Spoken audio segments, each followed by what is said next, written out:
একচোখা বস্তুবাদীরা বলে থাকে আমরা যখন ঘুমাই তখন মস্তিষ্ক আমাদের স্মৃতিগুলো নিয়ে নাড়াচাড়া করে, আমাদের স্মৃতিগুলোকে পুনর্বিন্যাস করে, আর সেটাই আমাদের কাছে স্বপ্ন হিসেবে ধরা দেয়।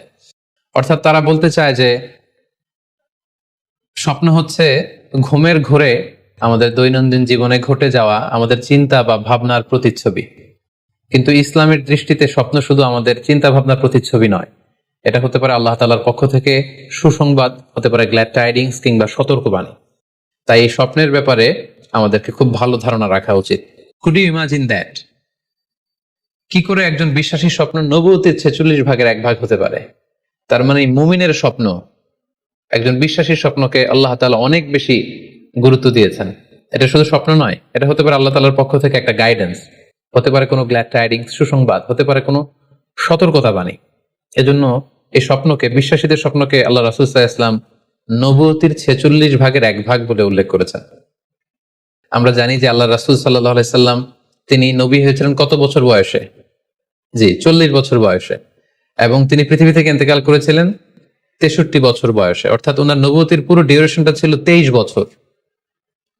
তাহলে নবুয়তির সময়সীমা ডিউরেশন ছিল 23 বছর। আর নবুয়তি প্রাপ্তির আগে তিনি টানা 6 মাস শুধু স্বপ্ন দেখতেন। তাহলে এই 6 মাসকে যদি আমরা 23 বছর দিয়ে 23 বছরের উপর ভাগ করি, তাহলে এটা 46 ভাগের 1 ভাগ হয়।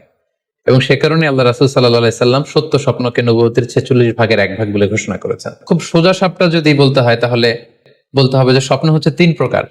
একটা হচ্ছে আল্লাহ তাআলার পক্ষ থেকে, যেটা আল্লাহ দেখান। আরেকটি হচ্ছে শয়তানের পক্ষ থেকে, যেটি শয়তান মানুষকে দেখায়।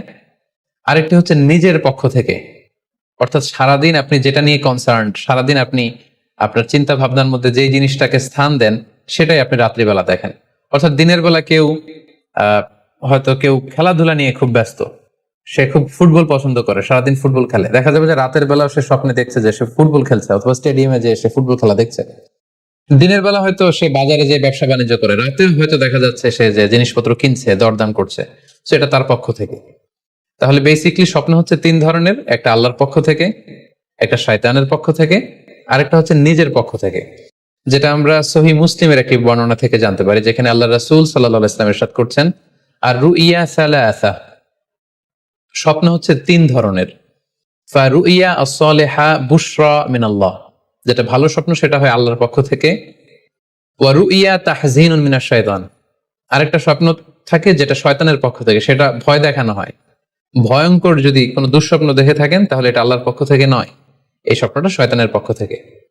আরেকটি হচ্ছে রুইয়া মিম্মা ইউহাদ্দিসুল মারউ নাফসাহু, আরেকটি স্বপ্ন ব্যক্তি সে নিজের সাথে নিজে স্বপ্নে হয়তো কথা বলে বা এমন কিছু দেখে যেটা সুসংবাদও নয়, যেটা ভয়ঙ্করও কিছু নয়, বরং সারাদিন সে যে বিষয়টি নিয়ে চিন্তা ভাবনা করতো, রাতে সেটার একটা প্রতিচ্ছবি, সেটাই সে দেখতে পাচ্ছে। এটা হচ্ছে নিজের পক্ষ থেকে স্বপ্ন। তাহলে খুব সহজে আমরা এইভাবে বলতে পারি যে স্বপ্ন 3 প্রকার: একটা হচ্ছে রাহমানি, আর একটা হচ্ছে শাইতানি, আর একটা হচ্ছে নাফসানি। আই রিপিট, আমি আবার বলছি, স্বপ্নের প্রথম প্রকার হচ্ছে রাহমানি, দ্বিতীয় প্রকার হচ্ছে শাইতানি, তৃতীয় প্রকার হচ্ছে নাফসানি। যেটা রাহমানি সেটা রহমানের পক্ষ থেকে, আল্লাহ দেখেন। আর যেটা শয়তানি সেটা শয়তানের পক্ষ থেকে, শয়তান ভীতিকর পরিবেশ তৈরি করার জন্য বা ভয় দেখানোর জন্য যেটা দেখায়। আরেকটা হচ্ছে নাফসানি, যেটাকে বলা হয় আদগাসু আহলাম, যেটার কোনো মিনিং হয় না, অর্থাৎ নিজের পক্ষ থেকে নিজের চিন্তা ভাবনার প্রতিচ্ছবি। তাহলে শুরুতে আমরা জানবার চেষ্টা করব যে রহমানি, যেটাকে আরবিতে বলা হচ্ছে রুইয়া বা রুইয়া সাদেকা বা সালেহা,